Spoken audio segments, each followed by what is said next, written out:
පොඩි නේද? අම්මගෙන් අහනවා මම මොනවද කන්න වෙලා තියෙන්නේ කියලා. කන්න.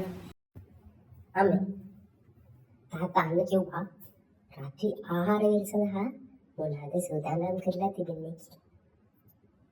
අනේ මොකද කඩේච්චනවද එක නේද? හරි.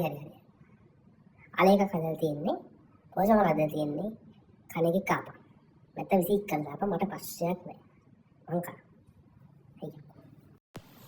ඔය දෙංගලා අපිව අම්මලා තරහවලාම අපිව තමයි කන්නේ ඒසි අපල දැම්ම ඒකයක් දැම්ම ඉව තමයි දැන් කමන්නේ බලන්න යමදාම වලියනකොට අලහදන් අන්න ඒසි තාත්තේ අල්ල හදලා තියෙන්නේ පොල් සම්බල් එක්ක.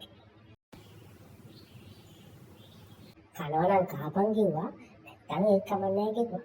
ඉතින් කරනවා කිව්වා. එන්න තමයි දුන්නේ ලයින් එකේ. ඉතින් මම කිව්වා මම අනිත් පැත්තේ කියන්නම්.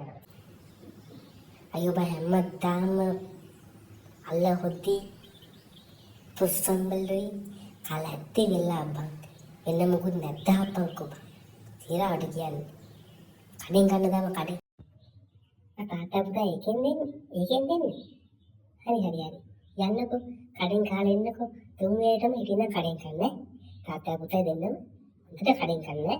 බුදු සරණයි. අරු මෙට ඔය කට තමුසෙට ලැබුණට කැත කට හතරට ඉරණට හිතේ මට කොහොමද නෑනේ. එකටත් හොඳයිනේ. අලකාරියයි පොල් සම්බොඩු.